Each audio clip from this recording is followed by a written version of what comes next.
Hello everyone, this is the Chubby Funster. I just wanted to talk to you today about dungeon design. We don't have a lot of terminology to discuss dungeon design, so I'm going to invent some of my own. Please let me know in the comments what you think about my choices. One thing I will not be discussing is chiquazing, however you want to spell it. This has been discussed ad nauseum and I have no intention of adding to that. If you want to learn more, just search up the term and read for days on this subject. I will, however, be using Caverns of Thracia as an example in this video. Now, before I get too deep into it, I want to say that I've only used dungeon maps in this video from dungeons that I have run personally, and I know them well, and I appreciate the efforts of all the creators that were involved in making them. Some of them I'm friends with. Even when I am critical about a particular element, they are all great dungeons. I'm also using a lot of artwork from these books that describe the dungeons and a few stock pieces I had in my own private reserve. I also want to disclose up front there will be spoilers in this video. There's no way around that. That's just going to be something you have to accept. If that's a problem for you, then stop watching. I also want to get out of the way up front that there is no best dungeon design. We're not aiming for the best spaghetti sauce. We're aiming for the best spaghetti sauces. And if you don't know what that means or what I'm talking about, just Google the Malcolm Gladwell TED Talk on spaghetti sauce, and it will be made clear to you. So let's start with a look at overall design flow using the first level dungeon of Caverns of Thracia by Janelle Jaquays. This is what I call a vector dungeon. There are surface entrances and passages to lower levels, and the dungeon is best visualized as vectors between those points. Some nodes along those vectors are the dungeon rooms. Now, this is an innovation over simple or linear designs, which are probably best discussed as clusters rather than full dungeons. We'll get more into that later. But it creates pathways that the GM can use as a guide for organizing the information in their mind. First, the players will encounter this group of monsters. Then they choose a passage, and that results in further encounters, and so on. Now, because of this structure, areas that are closer to the surface become more well-traveled, higher traffic, more likelihood of running into things. And I think secret doors were kind of invented to break these patterns and allow players to move from one vector flow into another one. One of the great innovations in Caverns of Thracia is the connections between areas that exist for players that are willing to devote time to exploring them. This goes way beyond just finding secret doors and introduces risks from climbing, swinging on ropes, using magic to move in strange ways. That's what makes this module a classic. And the most amazing thing to me of all is that it was made when the author was only 20 and they did half of the illustrations themselves. Unreal. The advantages of vector design are considered by many people to just be a baseline, but I think it's useful to review them so you can see contrasts with other styles. Now, because of the separation between rooms and clusters, each one can mostly be its own separate thing. You can make weird stuff and it doesn't need to mesh perfectly together with the weird stuff that's nearby. The writer can also anticipate which direction the players are coming in a lot of instances, and that allows them to tailor the encounters to that information. Now, the players, alternatively, are constantly befuddled and not sure what to expect. So this does create a sense of wonder for them, makes the place seem wild and mysterious. Now, the players can also tackle each part of the dungeon separately, and they're much less likely to be overwhelmed, outflanked, outwitted by a particular situation. And wandering monsters make sense in this context, in this dungeon design. Anything that could be coming around the corner might be, and that adds its own special dimension of danger. And again, because of widespread use, the disadvantages of this design are also fairly well known. It can be hard for GMs to manage and prepare for maps like this because the encounters can vary quite wildly from one place to the next. There's a lot of monster types. The GM needs to be ready for almost anything to go down at any time. These unique encounters can sometimes stretch credulity and start to seem too weird.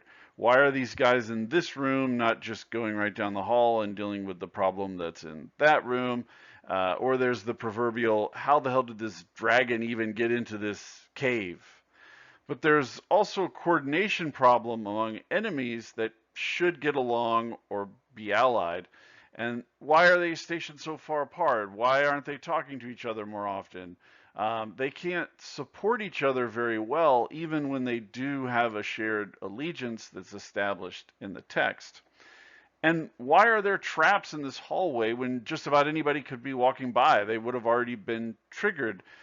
These kind of things seem unnatural at times and can frustrate players. And finally, even with Jaquazing, there can still be choke points in these dungeons that enemies can fortify and make themselves very difficult to get past. Now, some people might see that as a bonus, but players can get really frustrated by this and just abandon the dungeon and say, we'll come back here later, and then maybe they don't, maybe they forget, and they end up never getting to experience the whole thing. So all of these things work together to create some problems, and there's been a lot of innovation since these earlier designs to solve those problems. So let's move on to a different type of dungeon, the Zone Dungeon. This is a first level map for the Sinister Stone of Saqqara by Matthew Scale and Alexander McCrease. So I call this a zone dungeon because there's several distinct zones or areas occupied by different groups. In this case, kobolds, brigands, orcs, goblins, hobgoblins, and, well, let's not spoil that last part. There are several connection points between these zones, some of which are hidden, and that makes it so that the players can still be flanked, or if they discover the secret, they can become the flankers. And some passageways are heavily trafficked as monsters move in and out of the structure, but others are isolated and easier to move through stealthily. There are also access points to other levels, but in different zones. This is part of the Jaquazian philosophy, so the players may change levels to get around a location that they're blocked getting to on this level. One of the great innovations of this particular dungeon design is you can climb up out of this level and then cross the roofs to drop down into another part of the dungeon. But not all rooms open up to this dome that rises up. So it creates its own secondary layer of decision making for the players to deal with. The advantages of the zone design are pretty straightforward. It's much easier to write and organize things this way for the person who's making the dungeon. You can cluster the room numbers so the zones can be contiguous in the text. This also lets you create a unique feel for each zone, sights, sounds, maybe even plant life, types of treasures that you can find, and so on. And all that makes the overall flow of the dungeon easier to grasp using this style. You can anticipate where the PCs might move between zones. You can calibrate rooms and encounters to hit at certain times. And that makes it easier for the GM to also manage and grasp as they consume the material. It's basically organized into smaller chunks. They can load those chunks into their head more easily. And the GM doesn't have to remember everything at once. They're only going to be dealing with the players being in one or two chunks at a time. And that makes reactions easier. If the PCs come in and raid the brigand zone, then the GM can determine what the brigands do in response without much consideration about what the hobgoblins are doing because they're unaffected by the invasion. And these divisions make it easier on the GM and the players to think of how diplomacy might work between these groups. If the kobolds hate the orcs, it might give you a reaction roll bonus if you're trying to persuade them to let you go through their territory and raid the orcs. And the betrayal and faction switching stuff becomes easier to articulate when you're dealing with distinct groups of individuals. But those advantages come at their own cost. There are disadvantages that are harder to see. Mostly these are verisimilitude problems that can start to create a feeling like you're playing a video game when you get down the road. Now, first, it's obviously easier for the players to hack this design. Once they understand what's going on, they start to exploit that. They start engaging in metagame thought processes that can diminish the play experience. And this occurs mainly because life is rarely this organized. So if you just take a walk through the streets of old European cities, you can see how this works. Even thinking creatures aren't as regimented as they are often in a zone dungeon. And if you throw in animals and monstrous creatures, things would never be this clean. So what happens is that the writer and the GM sometimes as well starts forcing everything into this pattern. Like it's a bit of self-censorship, so to speak. It's hard to detect, but it gets in there. And in implementation, the GM is going to start to think in these zones, and they're going to start making factions more unified than they really are. If there's two orcs that disagree with the boss, where are they living? Are they deep in the zone? Can you even talk to them first? And how are the PCs going to meet them? They almost have to engage with groups as a unit rather than as individuals, just because of the way the data is designed. And this can lead to unrealistic escalations and conflict. You aren't killing 3 kobolds in a room now. You're attacking the entire kobold faction, which has its own honor and reputation to uphold. They won't be able to just tolerate your attack. They have to respond to that. And finally, this method weakens the idea of wandering monsters as a whole. Why would 3 kobolds be this deep into the hobgoblin territory? Why aren't they back in their own zone? It becomes harder for the GM to justify why things are this way or that when you roll up a random encounter roll. And that's different from if it was just animals moving around looking for food or disconnected individuals. So an alternative hybrid design starts to get developed to resolve some of these problems. That's called the Avenue Dungeon.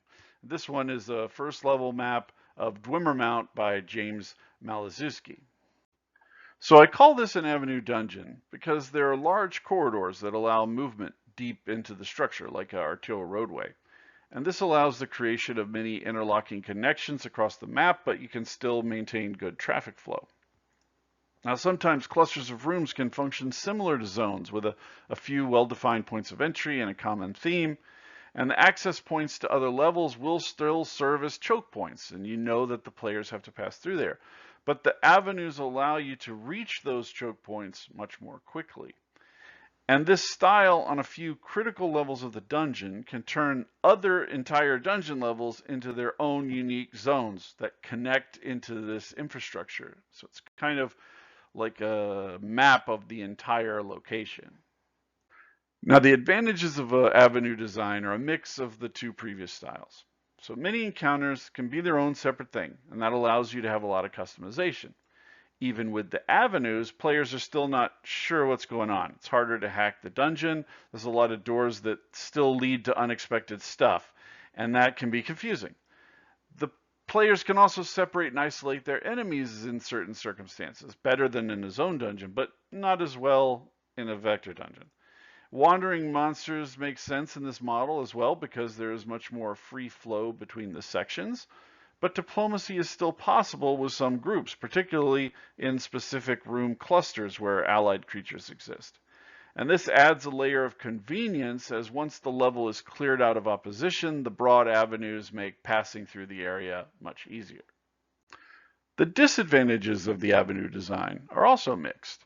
The lack of zones and semi-linear flow makes it very hard for the writer to organize the material in a way that is easy to convey to the reader. And this flows downstream on the GM and makes things harder to run. The players can go in almost any direction. That means the GM has to be prepared for all of those eventualities. And again, if the encounters are too unique, it can begin to stretch the imagination that all these things are going to be in the same place. And that makes it harder for the GM to determine how the opposition will react when things change. What will happen to the players after they break in and clear 10 rooms it's hard to say. There's a few organized groups that could potentially take action. There's competitors in the space. It's harder for the GM to make a clear decision. And that brings me to the final dungeon design style that I'm going to talk about, one that is extremely difficult to pull off, and I'm going to call it an open dungeon design. This one here is the map of the Tomb of Morcall by Rob Alderman. So the distinguishing feature of this design style is that it doesn't fit into any of the other molds. It has no room clusters or zones. Each part of the dungeon feels like its own special, unique place. There's also no linear flow whatsoever, no vectors. Every location has multiple exits. The PCs can move in any direction that they want. And there are multiple environmental dangers, including traps, and that makes it so that even though you can move in any direction, it's a big hazard that you have to consider every time you do that. I don't know it's required, but it certainly helps to also have no real intelligent creatures that know the dungeon. Otherwise, they could easily flank and cut off the party. And I also think it helps for there to be extremely deadly elements, individual monsters that are very strong, Gygaxian traps that'll kill you almost instantly, And that makes good player decisions paramount as they make all of these choices. For example, this map contains a frosty river with sharp rocks in it. Now, all of these crossings are very dangerous, and the characters can get killed based on a single bad die roll and fall into the water. This open structure creates a lot of interesting advantages. First, the number of potential choices at any time maximizes player agency. They can literally do anything in here that they want in any order that they want, provided that they can figure out how to do it. And the deadliness makes them think very hard about each choice. Is it really worth it to do this? The players have to really grapple with that environment, think of solutions using tools and equipment, improvise bridges and ladders and stuff like that. Players have to dig deep and try to figure out every possible use of their capabilities, spells, and so on. And the challenge level of this is very high, which provides its own special kind of satisfaction when you're finished. I think this is part of what makes Tomb of Horrors such a memorable experience for people. This high difficulty often claims a few characters, which means they're going to be making repeated delves, they're going to be going to and from town, coming up with new plans, trying to solve each problem in a different way each time. Which leads us to our first potential disadvantage, player frustration. A lot of death can be hard to bear and parties may seek greener pastures elsewhere. The risk-reward payoff needs to be carefully balanced. Deployment of very deadly opposition may be received by the players as arbitrary, particularly if it results in the death of a beloved character. And in the end, victory might be coming as a result of attrition. Enough people trigger enough traps to exhaust and wear down the dungeon's defenses. And those PCs that do finally emerge victorious are not the best, they didn't play the best, but they're just the survivors. So with those four organizational models in place, let's talk about the clusters of related rooms that exist within a dungeon. This is a cluster of rooms from Dwimmermount. I'm going to call it an inactive cluster because it's not occupied by an active opposition that can mount a coordinated response to player incursion. The monsters here are animals, insects, molds. They don't have any intelligence, and many rooms are empty. Others contain minor treasures. There's often a basic vector flow path here that revolves around a central hub, in this case, room 47. And any traps that are in place here are also haphazard. They don't serve an intelligent purpose, except perhaps to protect a piece of treasure. This is a common design style, but it's not very challenging to the players because they can deal with all of the problems that are presented at their leisure. They can take their time, they can do whatever they want.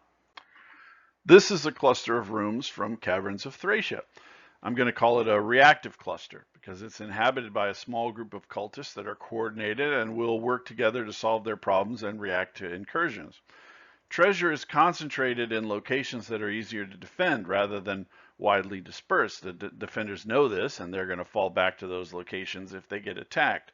There's also more complex movement flow here with multiple choke points and a secret passage to escape if the defenders get overrun. Traps are going to be placed by the defenders in locations that they know will be important. For example, the trap on the bridge at position 24 drops its victims down into an underground river several hundred feet below.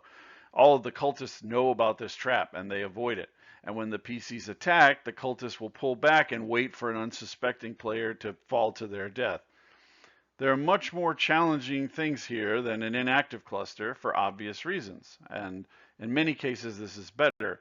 But an entire dungeon organized like this might not be. So that's why we're talking about these things as clusters. This is another cluster of rooms from Caverns of Thracia. I'm going to call it an open cluster because it has little or no physical barriers that impede movement, although darkness is going to be here. There's good visibility and line of sight across the distances, making ranged weapons much more useful, again, if you can see. And there's a lot of tactical space here for the players or the defenders to use to set up interesting combat dynamics, hiding in and out of cover, darkness, preparing ambushes, and so on. And this may or may not be a space defended by intelligent creatures. It is in this case. But that gives a tactical advantage to whoever plays out the situation best. So those are the three primary types of clusters, I think. But there are multiple variations that you can derive from them. For example, this is a cluster of rooms from the Sinister Stone of Saqqara. I'm going to call this variant of the reactive cluster the enveloping cluster because it lures the PCs into a fight in one location and then streams reinforcements from another location. And once the PCs are committed to the fight, they're going to find it very hard to extract themselves from it. This makes it more deadly, and that's why I think it's better than just a basic reactive cluster. I felt it warranted its own type.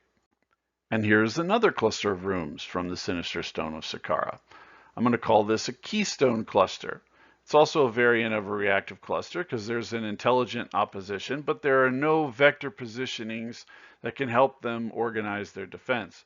Once the PCs break through the key area, the keystone, they can move and attack in different directions, making effective defense by the enemy much harder.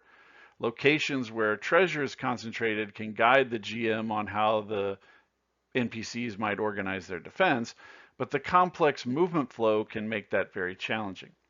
However, the larger keystone position allows the defenders to concentrate their traps and defensive barriers in one location. And because of that, cracking the initial keystone can be difficult, and that can make a group of weaker monsters harder to displace from their cluster. Now, this is a cluster of rooms from the Deep Dwarven Delve by Lynn Lakofka. I would call something like this a linear cluster. This particular map is a mine that has a track in place so that ore can be transported up to the surface. So it makes sense for everything to proceed along a single linear path with a small variation for room 13. This is a variant of the inactive cluster because none of these points reinforce each other. They're separate encounters that can be tackled in sequence. So let's take a deeper look now at designing an individual dungeon room with a nod to how it really needs to integrate into the larger dungeon structure and balance against other things. Dungeon rooms generally follow one of three archetypes or a combination of them. The first is the dangerous thing, threatens the health of the characters like a monster or trap, environmental hazard, so on. Dungeons need to have some dangerous things, otherwise somebody else would have already come down here and gotten everything.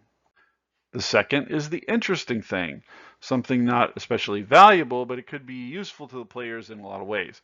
It might be a cast iron pot, a wooden pole, a statue to an ancient god, even a wounded goblin that knows a lot about the lower levels of the dungeon.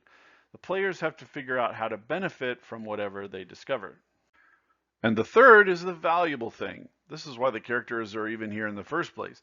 Many people focus on fungible treasure like coins and gemstones, but it could be valuable in a practical sense, like a tool, a weapon, armor, potions, and so on. It could also be especially valuable to another party, not necessarily the players, such as a piece of beloved art or a family heirloom. Each archetype serves a function in the game. If you don't include enough dangerous things, the players won't feel challenged. They don't want to play Candyland, they want to play a tabletop RPG. Threaten them, let the dice fall where they may. That's okay. However, if you overuse this, play is going to grind to a snail's pace as the players approach every problem with extreme caution. You also want to include enough interesting things that the game world feels special or important. The dungeon should be a memorable, cool location, not just a connection of random rooms. You want the players to be wondering, why did someone put this here? But you also want them to be interacting with the world as if it was real. A simple pot or pickaxe can have dozens of uses, and this engages the player's imagination with the world. And finally, valuable things are important to give the players a sense of progression, advancement, just basic payoff. Victory is important. Don't deny the players that. But don't go overboard either. You need to balance all of these things as best you can. And with that said, there's a lot of creative derivations that you can make off of these three core concepts. Let's look at dangerous things first. An ambush is a dangerous thing that's just well prepared. It poses an additional risk because of that. A dangerous captive appears to be innocent at first, but has evil in their heart. The players lower their guard either on the spot or while trying to escort this person to safety, then they get hit hard unexpectedly. Distracted opponents are like the opposite of an ambush. They are at a disadvantage and pose less of a risk than they might normally because of that inattention. The danger level could also be increasing, like a rising water or magical energy that keeps on growing with time. The threat of the dangerous thing that you make doesn't need to be static. You can adjust it. There's also obscuring effects like fog or curtains that will limit the player's ability to perceive how dangerous a room really is. They might not retreat when they should and then get into deeper trouble. There could also be a structural collapse, either imminent or already occurred in the past, that poses an immediate danger of crashing down on the PCs, or it just blocks their way and forces them to do other things. There could be strong monsters that demand payment from the PCs, so they have to choose whether they want to deal with a resource loss or risky combat. There could also be tricky magic at play where the consequences are not immediately obvious. Cursed magic items fall into this category. The danger could also be initially absent, but triggered by something else. Don't limit your thinking here to the classic pressure plate, but also consider things like the removal of restraints on an opponent or magical effects that could trigger in a huge variety of ways. There could also be a dangerous thing that you could conceivably talk into joining your side or at least abandoning their allies. Of course, you need a signal in some way to the players that that might be possible. Maybe they're stomping around pissed off. Interesting things also come in a variety of packages. There could be things that are changing behind your back. The first time you pass through the room, there's 3 columns. You come back through, there's 4 columns. What happened? You could also have a dead zone where something doesn't work right. Magic is the classic choice, but it could be movement limitations, trouble breathing, and so on. Something is broken in this area. Another option is evidence of failure, a burnt room where someone casts fireball without thinking. This is also a great place to drop valuable things as well. You could also use foreshadowing to indicate dangers are up ahead, like a scrawled message on the wall, finding someone with injuries that were inflicted by a particular type of monster. Another type of thing is a lot of one type of object with a deviation a few times. Maybe a pile of rusty discarded weapons, but there's still a few useful weapons in the mix. Or a gargoyle that's hiding among a bunch of normal statues. The players don't notice what's going on at first because they assume everything is just a copy. There could also be a truly innocent captive. Discovering these kind of NPCs makes the dangerous captive that much more deceptive and dangerous.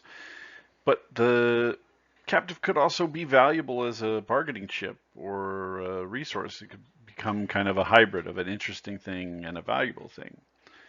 Magic could also be operating on a timer. This is what makes it unclear to the PCs what's going on. For example, a spell that triggers 5 rounds after the PCs move into the room, giving them time to get either into a target area or pass through the room, and they don't even realize that that was where the magic originated from. It could also be a door that closes on its own several minutes after being opened, potentially trapping people inside. You could have a message that was left here for some reason. It might be drawn on the wall, carved into stone, dropped correspondence that you find on the floor. Whatever it is, it gives the PCs an idea of what's happened here in the past or what might be ongoing. Another path is to have undead that aren't instantly hostile but willing to actually talk to the PCs. This lets you give information to the players in a way that living people simply can't do. They can access, remember, or learn about things that have been lost to time.